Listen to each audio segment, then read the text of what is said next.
Welcome to this Gifts of God Sunday Talk. Thank you for showing up.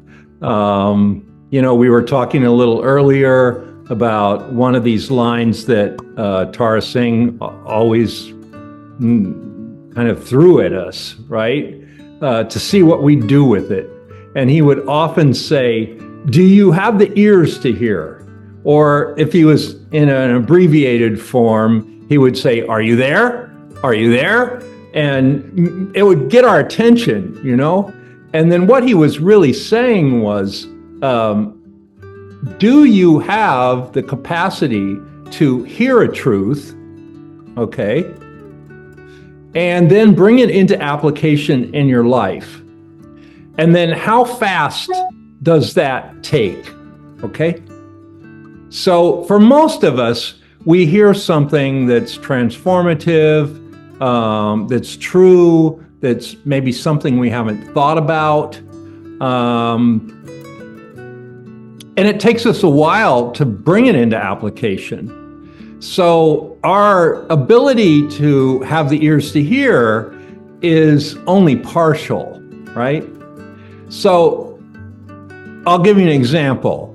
Lesson 68, we all read it probably 50 times. Love holds no grievances, right? So we would all say that we're studying the Course in Miracles to awaken more love in ourselves or make contact with this absolute love state, right? So then, okay, if that's true, most of us are here to do that. And we would admit that. We would say, yeah, that's why I'm studying the Course. But then we come to that lesson, love holds no grievances. And we notice we have a lot of grievances, almost towards everybody, including ourselves, right? And it's not that easy to drop the grievances. Like it's almost embedded in our psyche, right? And we have to kind of see, the nature of my thought is kind of a grievance manufacturing machine. It's like always judging, always assessing, always measuring, always making hierarchies. Oh, this one's above this one and this one's above that one. So it's like the nature of our thought itself is holding grievances. So then you get somebody like Tara Singh coming along saying, well, do you have the ears to hear? And the first thing you discover is, no, you don't.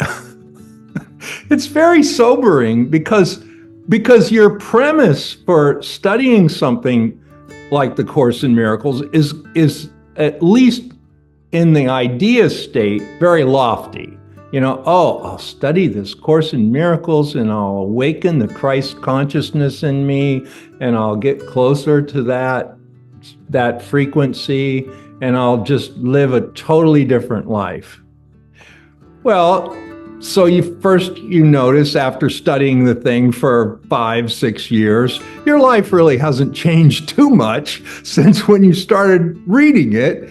And you run against this statement, love holds no grievances, and you kind of assess, well, how much headway have I made in letting go of my grievances? And then if you're really honest, if you're what Krishnamurti would have said is brutally honest, you say, wow, I really haven't made much progress in letting go of my grievances. So how do we break through this dilemma? And I think you all are sharp enough to see this is the dilemma in studying or practicing any spiritual sadhana or method or focus or yoga. You have the practice, and then you have the application, and the application is stubbornly not manifesting. It's like you're not seeing the result, or you see a little result. I'm not saying we don't have those little miracles happening, we all do, But what we're going for here is complete liberation. It's not partial liberation. You know, we want to end up in this lifetime making this contact with the Christ consciousness, and that becomes our modus operandi in our daily life.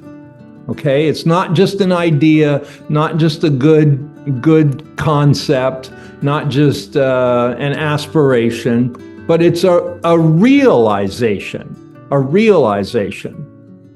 And that would be another thing Tara Singh would talk about quite a lot. He would say, well, you can read the words, you could memorize the words, you can even speak the words. Like, you could even become a teacher of A Course in Miracles and, know enough about it that you're speaking it. But are your words realized? Are your words fully in application? Fully, 100%, like no exceptions. Are they realized words? And then, of course, he would take us into these places, these unknown places, like the prayer room at his foundation. And in this prayer room at the foundation, there would be all these pictures of holy beings around the room, right? Maybe there'd be a couple dozen. And at first, you would recognize a couple of them. Oh, yeah, that's a Buddha. That's the Buddha. Oh, yeah, that's Jesus walking on water. Oh, yeah, that's like one of those Chinese characters, Confucius. Oh, yeah, there's Mother Teresa. Oh, okay. Oh, yeah, there's Gandhi. Like he would have these pictures of these beings around the room. Some of them you'd recognize, some of them you wouldn't. And the reason they were in the room was because they had realized the truth. They had heard the truth. They had the ears to hear the truth. Then they cleaned out anything in themselves not that. So they were basically letting go of the false. And then when they heard the truth, and then that became their total focus, you could say they had their ears to hear. All right. So having the ears to hear meant bringing a truth into full application. And then the words that you would speak or the words you would hear would be realized words, absolute words, like the truth and your truth were consistent, totally, 100%. All right, now we all know that's not so easy. You can even aspire to that and then, read Love Holds No Grievances for 10 years and then realize that you still have grievances. Or you could read Fear is Never Justified in Any Form, right? And then you notice you still have some anxieties. Or you could read Anger is Never Justified and Pardon is Always Justified. But then you see, I still get activated, right? So what is it in us that can break through, that can put us in the frequency, not just an idea, but actually be in the frequency of these realized words? Okay? So that's our goal. That's my goal. That's my goal for myself. That's my goal for you. And that's why I'm doing this Gifts of God program, that we can all ascend up into the realization of these lofty statements, these miracles, basically. They're miracles. Every lesson in the Course in Miracles is a miracle. But who has received it? Have we received it? Do we have the ears to hear it? Have we brought it into application? These kinds of inner questions are constant and should be constant. It's our own process. When you read the Course in Miracles, then you're saying, okay, I see there's a truth here, and then I have a process in my life, in myself, of hearing the truth, realizing the truth, and then bringing it into application. That's my responsibility, and that's my quote-unquote process. I think one of the Monday blessings I just did was trusting your process. Trusting your process, right? And we listened to this movie on Eleanor Roosevelt, and it was a documentary, but it was also a drama played by Jean Stapleton. She played Eleanor Roosevelt. She was very good. And it was her life after FDR died, right? They'd been through like his fourth term, been through most of World War II, and then towards the end of World War II, when the Allies were, almost declaring victory, FDR passed away. So now she's no longer the First Lady, and she's got to leave the White House. And what's she going to do with herself? Because she was so dynamic, so active, so almost, the right arm of her husband, in policy, and also bringing the policies out into the public. So she was very dynamic. So the movie was about her life after FDR died. And she was thrown into kind of a process, right? She had grown very accustomed to being the First Lady, and now she wasn't. And that role now put her in kind of a void. This like leaving the White House would put her in kind of a void. And now that role wasn't going to be there for her. What was she to do? Well, she gets this call from Harry Truman, who's the new president. And he says, there's this new thing that the world is forming called the United Nations. This is back, I think, in 1948 or 47.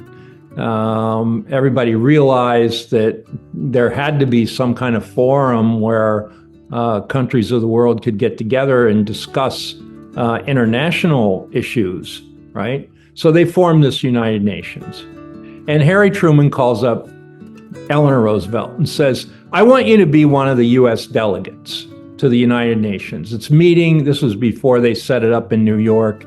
It's meeting in Paris, and you are going to be one of the first USA delegates to the UN.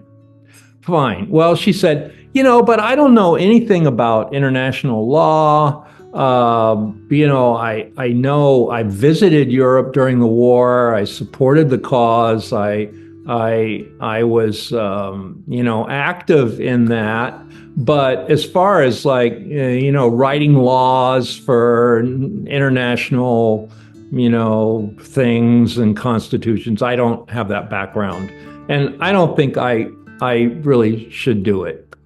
Well, her friend and her secretary, this lady, I forget her name, but had this conversation with her and said, you got to be crazy. This is like something put in your lap that you can do now on your own. It's like you're not in an adjunct role with your husband. This is your energy, your impetus.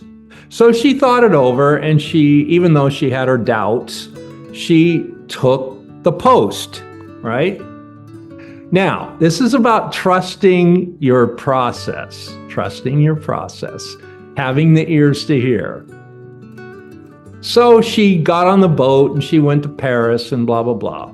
And when she gets there are some other delegates too, men delegates, 3 or 4, all right? And they didn't particularly like Eleanor Roosevelt. They didn't particularly like this idea that she was one of the delegates. And one of them, his name was Dulles. I forget his first name, but the airport here in Washington is named after him. John Walker Dulles, I think was his name. Anyhow, he was one of the people that was fanning the flames of the Cold War. He and the USSR just did not get along. He was like part of the McCarthy era, if you remember that part of history. It was starting to form where the Cold War was starting to take shape, and this Dulles was very big part of that. And here's Eleanor Roosevelt, who kind of represents more egalitarian, humanitarian kind of a viewpoint, and he wants to get rid of her. And so what he does, because he's the head of the committee, he puts her on this lower committee that has no agenda. And basically, if we put her on this committee that doesn't have an agenda, nobody will ever hear her, and she's virtually like ineffectual, right? Well, so they named this committee the Humanitarian Committee, and they thought, well, she'd be perfect for that. But it's not on the agenda for the United Nations, you know? Well, what Eleanor started to do was, when she first got there in France, she started to travel around and see all these displaced people from the war, which there were millions of them. You know, their cities had been bombed, their countries had been taken over. Maybe they weren't even in the country where they spoke the language. They had, you know, they're virtually homeless refugees, right?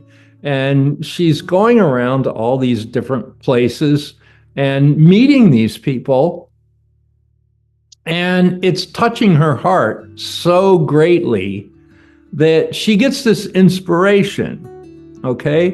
Okay, well, I'm on this humanitarian committee, and what's the best thing I can do to help the world at large for people like this who have been kind of forgotten about? And she comes up with this notion that she's going to write a universal declaration of human rights. And then countries can use this declaration of human rights as like a standard in how to deal with these, great masses of people that are in need from either like a war or a natural disaster or a famine or something like that. So she's very committed to writing this International Declaration of Human Rights. Well, so that's her job. And everybody kind of agrees to it. They don't know that she could pull it off. And Dulles is still kind of against her. And so she starts writing this document, right? Takes her a couple of years. And then she has to go around to all the different countries and present it and get their support, because it's going to be brought to a vote and it has to be ratified, which means it has to get so many votes from all the participating members in order to pass. And so she's got to do her politicking, going around to, the delegate from Pakistan and the delegate from Iran and the delegate from Argentina, and talk to them and, make this thing known and get their support.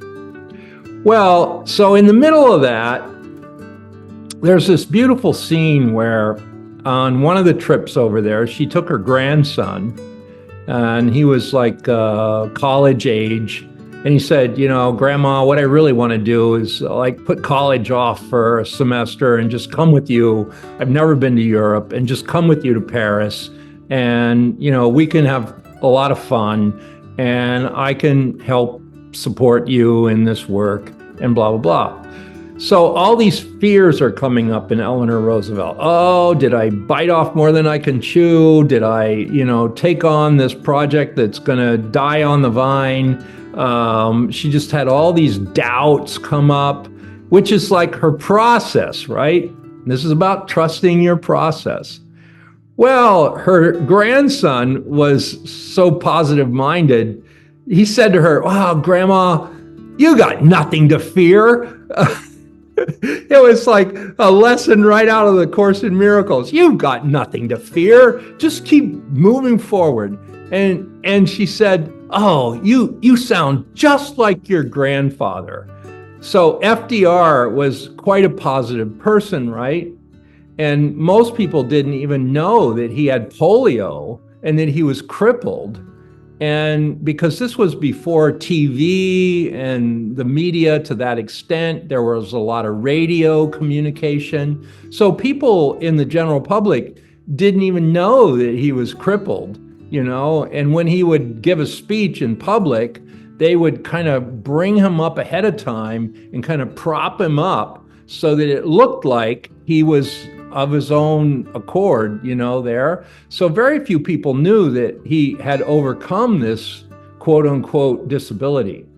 So anyhow, Eleanor's in this real quandary. All of her fears are coming up, all of her doubts are coming up, and her grandson says, "Oh, Grandma, there's nothing to fear." And she said, "Oh, your grandfather used to say to me, take the energy of fear and put it into confidence, and wonderful things will happen." Now, just that one line was worth watching the whole movie, because in that moment where she kind of remembered what he said, take the energy of fear and channel it into confidence, and then wonderful things will happen. Because fear is an energy, fear requires a lot of mental capacity, right? It's an energy, man. It's like your whole mind is taken over by it.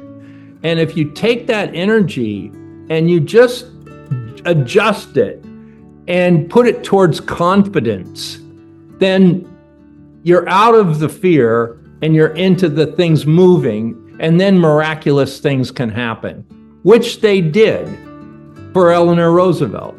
It looked like at some point this International Declaration of Human Rights was not going to pass. A lot of people came and said, like USSR came and said, you can't use the word God in the thing.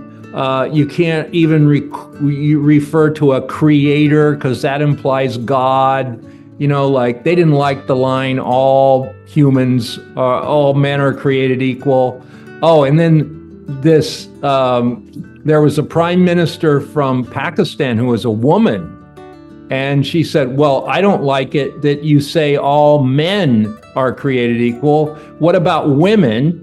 So she had to change the terminology to human beings, right? So there was all this back and forth debate and all this, changing and getting it just right. And finally she got it just right. But the Russians still weren't going to support it. And a lot of people followed them, right? So she didn't think it was going to go through. But what happened was the Russians liked her so much because she went to their parties and drank vodka and danced, right? They loved her so much, and they hated Dulles because Dulles was like flaming the fire, he was feeding the fire of the Cold War, but they absolutely loved Eleanor Roosevelt. So what they did was, even though they didn't agree with the document, they abstained from the vote. So they were neither yes nor no. They abstained. They didn't show up, which meant a lot of other countries that were going to vote it down decided, well, it would be more respectful to this woman that we absolutely love, even though we don't agree with the thing, right? We're just not going to vote at all. So enough of those countries did that the thing passed. And that was her legacy. And that was back in 1950s, early 50s. And that document is still the standard to this day for international human rights. And it was written by Eleanor Roosevelt. And it was accomplished because she trusted her process. And she was a realized being, maybe not to the degree of a Jesus or a Buddha. She was within the political domain, but she spoke her truth and walked her talk, and everything that came out of her, she lived it. And it's interesting that at this time, 1948 through 1954, 55, was when Tara Singh first came to the USA from India, and he was more or less sent by Nehru as kind of an unofficial ambassador. He was very close to Nehru, and Nehru said, well, you go over to America and see what's going on, and how does industrialized society operate, and what is the impact of science and technology on a society, because India was needing to industrialize. So he sent Tara Singh over there, and okay, so he's living in New York, this and that, and well, who does he bump into but Mrs. Roosevelt, right? And so he becomes friends with Mrs. Roosevelt and a lot of other very high people in America. And, he takes Mrs. Roosevelt out to the movies and he goes up to Hyde Park and they have all kinds of discussions. So this was the echelon where he was operating. And also, Nehru had a sister who wanted to be the first UN representative from India. So because Tara Singh knew Mrs. Roosevelt and she was in that group of first delegates to the UN, she was very instrumental in helping Nehru's sister or some relative of Nehru be the first Indian ambassador to the UN. So he knew all those people and he made those contacts, and it was lovely.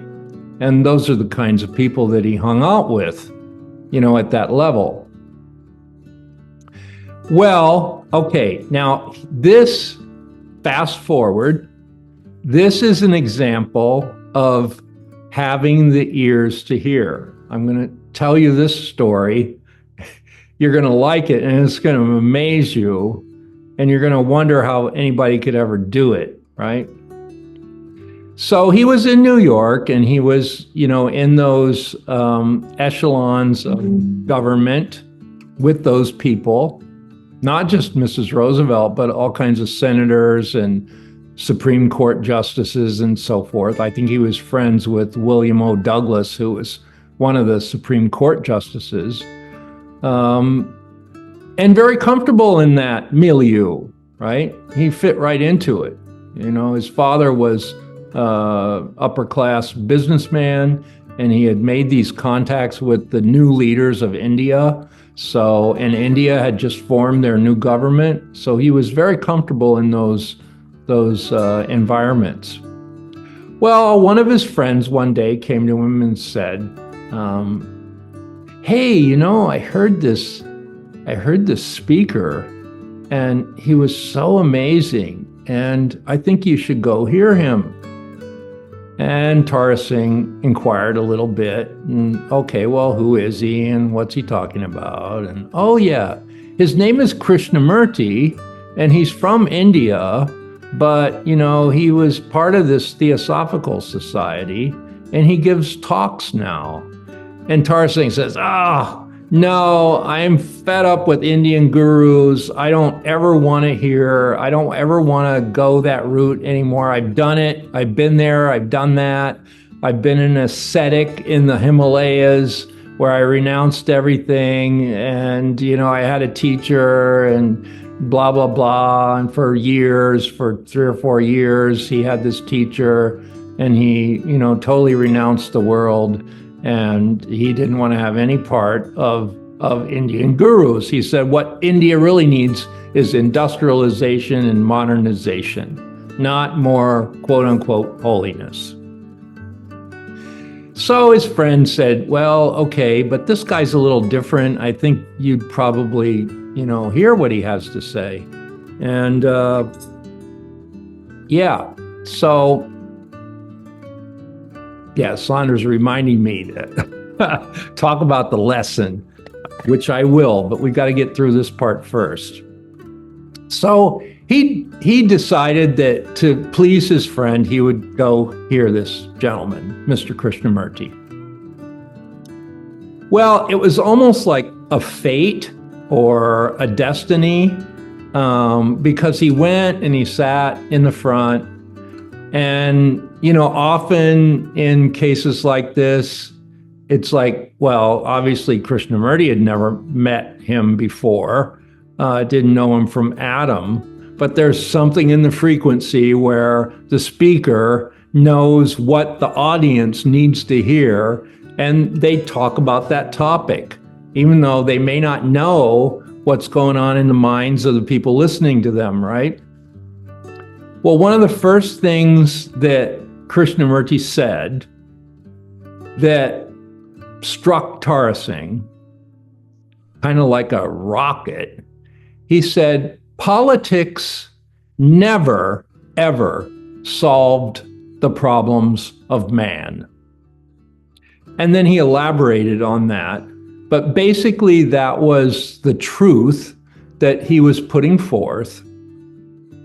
And when you think about it, the political arena of governments and agendas and, people in power and people at the top of that echelon of decision making, when you think of it over the history of mankind, there's always been wars, there's always been factions, there's always been the rise and fall of governments, there's always been, this competition. There's always been the eloquence of one side making a position versus the eloquence of the other side trying to tear it down. And there's always been human suffering, always. So the problems of human suffering, the problems of,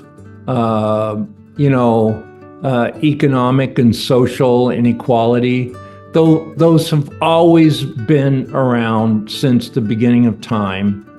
And that governments and politics have not solved that problem. They never have solved that problem, and they probably never will solve that problem. They push things around, they move the furniture around, and they put these resources here for a while, and then they push them over here, but the problem itself has not been solved. Because at that level of thought, there are no solutions. Well, Tara Singh heard what he said. It was like, he said it was like getting rolled over by a steam engine, He was in shock because he had put all his eggs in this basket of meeting people like Mrs. Roosevelt and, having such positive hopes for those kinds of things. And now this man had totally kind of pulled the rug out from under him and taken away his illusion. He said he was almost in a trance for 2 weeks. After the talk, he kind of walked outside in Central Park and just almost didn't even know where he was. And then it took him a couple of weeks to kind of acclimate.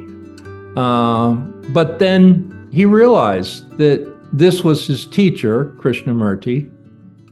He needed to be more close to him. And so he did go back while Krishnamurti was in New York and said, well, what are you doing? Where are you going after this? Blah, blah, blah. He said, well, I live in Ojai, California. And Tara Singh said, well, I'll meet you there. And so after Tara Singh kind of collected himself and got himself together, he did fly out to California and spent some time with Krishnamurti. And then that was kind of his entry into Krishnamurti's work. How is that could happen? Well, he had the ears to hear.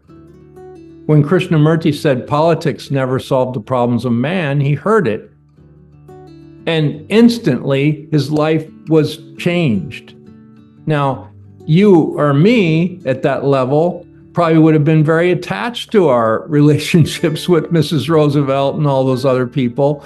And we would have said, well, even though politics, you say, doesn't solve the problems of man, I'm at the highest level and I'm going to stay there, and I'm proud of it.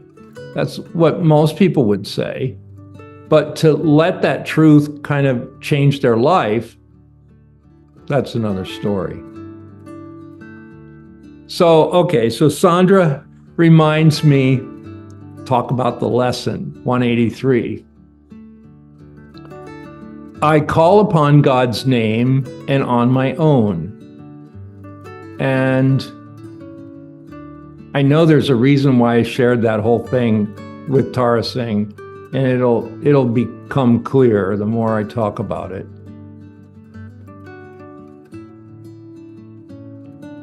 I call upon God's name and on my own. So what is this God's name? God's name.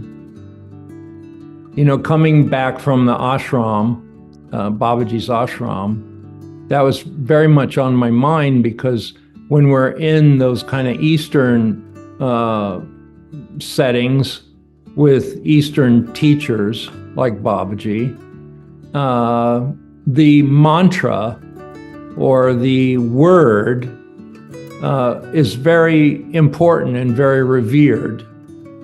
So a mantra is like a vibration of a word that is spoken, and then that vibration has a frequency. It's a very high frequency, they consider. And so speaking that word that would be true, that would be, essential, is a way of matching your energy with that truth, right? So it's also partly cleansing of the mind, because Tara Singh had told us that the word mantra itself is mind and what you put in the mind, okay? So what is in your mind? And mantra is like a very pure thought that you're putting in your mind, and you're filling your mind with that. And that's what this lesson is too. I call upon God's name, which would be a word, a vibration. I call upon God's name and on my own. And well, what are you doing when you're doing that? You're putting something in your mind. You're calling upon it. You want it to arrive, right? You don't want to be ignored. You call upon this name and you want it to arrive. Well, where does it go once it arrives? Well, it goes in your mind. And then this is a truth. And then the truth has some power, right? So when Krishnamurti said, politics never solve the problems of man, that was like a mantra. And it went into Tara Singh's mind, and it totally transformed his mind. And not too much time, like almost like that, right? So that would be having the ears to hear. If you could hear truth, see it, make the correction within yourself, and you walk out transformed almost instantly. And that was having the ears to hear the mantra. And he takes in the mantra, which is also the miracle. All the lessons in the Course in Miracles are mantras. They're all mantras. You could say them even on your mala beads. Love holds no grievances. Love holds no grievances. And see what your mind throws up. Oh, love holds no grievances. Yeah, but I still hate that neighbor next door that's playing the music. Love holds no grievances. It's going to dredge up all the stuff. And it's meant to. So, I call upon God's name, which is like a mantra. Babaji said the most powerful mantra that he could give us is Om Namah Shivaya. And this is very ancient, like thousands of years old, this utterance, right? So it's been recited for thousands of years by thousands of holy beings, and it's got a power, right? He even said it's more powerful than the nuclear bomb. Well, what is the name then? Well, that would be a name of God, Om Namah Shivaya. And in India, people think they're polytheistic, like they have many gods. It's not exactly like that. They are so focused on God. It's like they're like the Eskimos, who are so focused on snow and ice that they have like 100 names for different qualities of snow and ice, right? We might only have 2 words, snow, ice. Well, Eskimos are going to have 200 words on, is this snow that's like powdery? Is this snow that's wet and slushy? Well, they'll have 200 words to describe that. Because they're so, it's like snow and Eskimos are one thing, Well, in India, it's the same with God. It's like they are so focused on God, they've got 200 names for God of the different qualities, right? Or they'll say, well, yes, there are masculine aspects of the deity, and there are feminine aspects of the deity, and then that's a whole other nomenclature, right? And it's nuance. It's like describing it, lovingly, perfectly, thoroughly. And so you don't miss anything, the subtleties of it. And so it's not really polytheistic at all. It's just, it's holistic, but it's also looking at all the different values, the different, qualities. All right, so now we got this lesson, and it says, I call upon God's name and on my own. There might be a name of God that's silent. Doesn't even have a physical utterance, right? It's like a binding truth.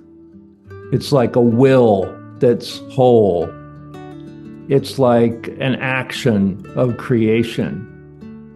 You can hardly describe it with a word, but it's obviously an energy, because here we are in this marvelous universe, right?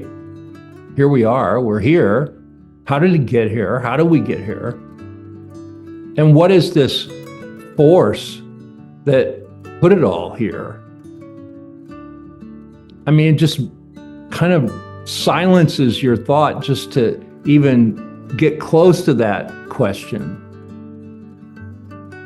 And that's very related to this calling upon the name, right? Calling upon the name. And it's very beautiful how that lesson starts. It says, well, when God creates a son, or when any father, fathers a son, the son takes the name of the father. So the name of the son and the name of the father are like the same. So it's like the energy that the creator gives goes down to that which is created, and then their energy is so similar that you could say it's all one thing, right? There's the creator and then the created. And then because the creator, creates, it gives the same qualities to that which is created, which would be us, the son or the daughter.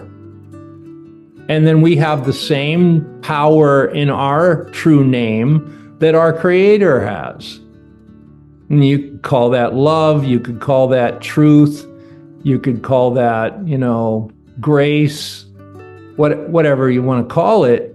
But it's gonna be joyous to realize if it's true, it's also gonna be joyous. Even our corrections, when Tara Singh heard that statement, politics never solve the problems of man, that was like the name of God descending upon him, undoing years of wasting more time, right? So he heard it. He had the ears to hear. It changed his life. He went in a different direction. He became Krishnamurti's student for like 25, 30 years. And then when he was coming to the end of that, after years of silence, 3 years in silence, is when he met Dr. Shukman and the Course in Miracles.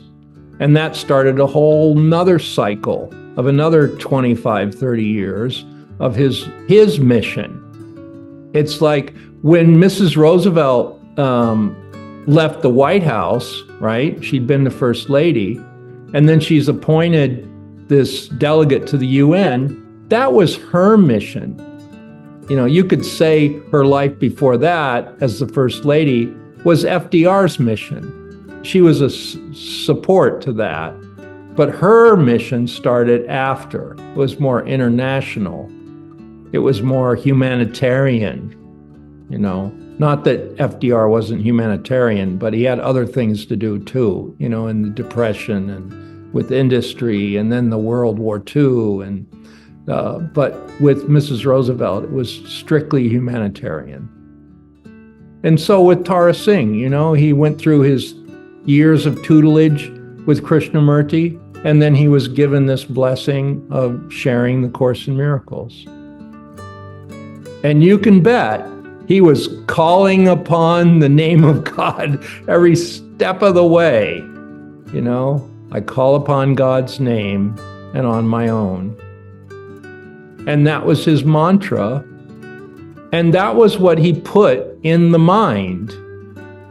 Mantra means mind and what you put into it. So then we're taking out the baloney. We're removing the baloney from the mind, all of our fears, resentments, attack thoughts, grievances, right? That's the baloney.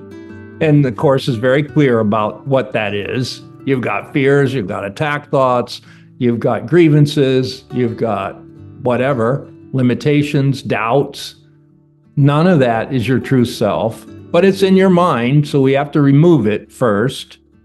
And then when you start removing enough of that, your mind is empty enough. When you call upon God's name, it's there. And it could be in many forms, many forms. I mean, we have this thing called Alexa. You guys probably have it. It's just a little Amazon, little cylinder, right? And you can tell it things, and it does stuff.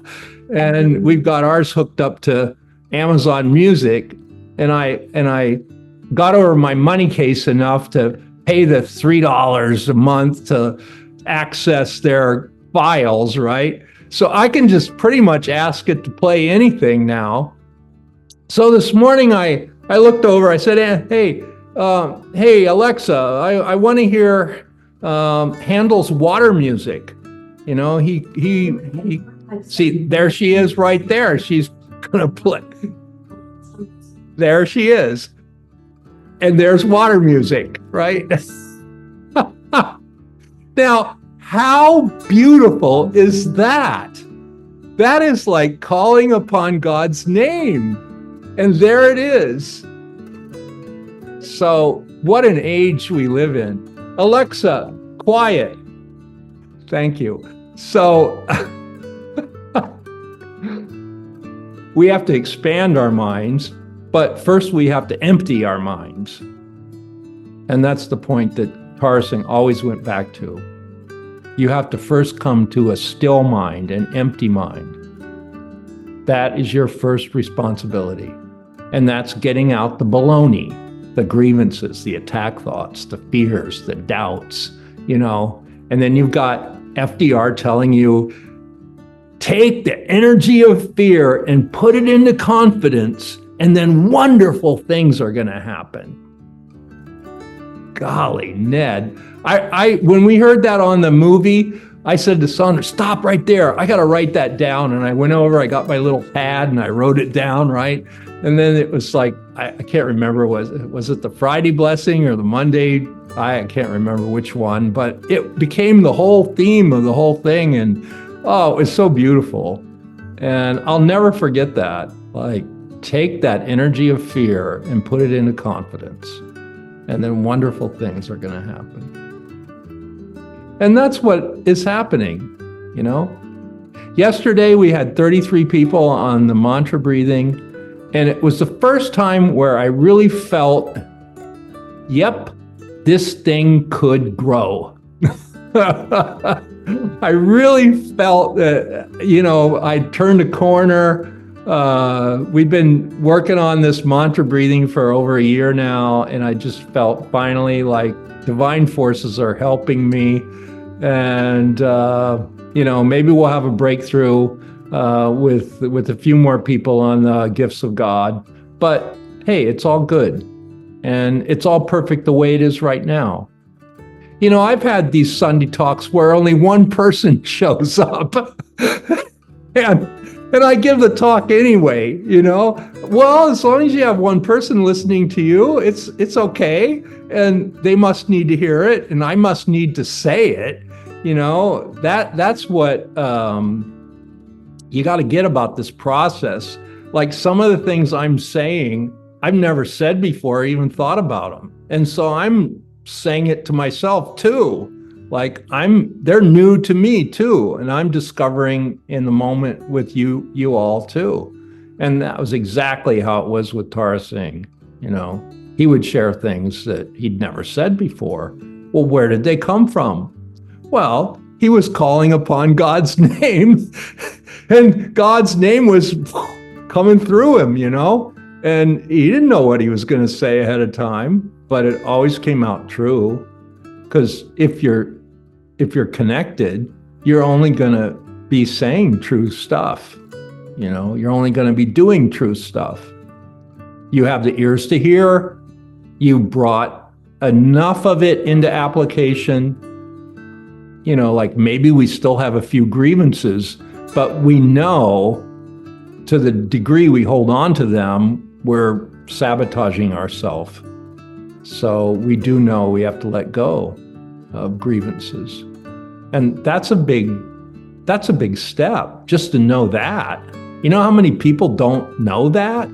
They think their grievances are like sacrosanct. They must be right because that person is evil. Like, okay, but it's going to keep you in the conflict by having the grievances. So these are truths. And I'm so happy to share this time with you on Sunday. And thanks for being so understanding. Like last week, we had the Colorado Quest and all the people, and I just couldn't make it. I couldn't do it. I had too much on my plate. So that's why I love being home, because we have all this space, and I can make sure these things happen. So, well, God bless you all. Thank you for joining us. And we'll be in touch this week. We're back in the swing of more podcasts. And I told Sandra, I do want to set my sights on getting through the whole text this year, We have like 2.5 more months. And I think we have about a fifth to go, like 3 or 4 chapters to go. And I want to make it through with podcasts on the whole text. And then next year, I want it to be more free form. Like, we don't know what we're going to talk about. It'll just be in the moment and what's inspiring us. And we've got through everything already. You know, we've done podcasts on the whole workbook, done podcasts on the teacher's manual, and done podcasts on the whole text. And now it's like, we're free. We can talk about whatever we want to. So I'm really looking forward to that. So anyhow, it'll be fun. All right.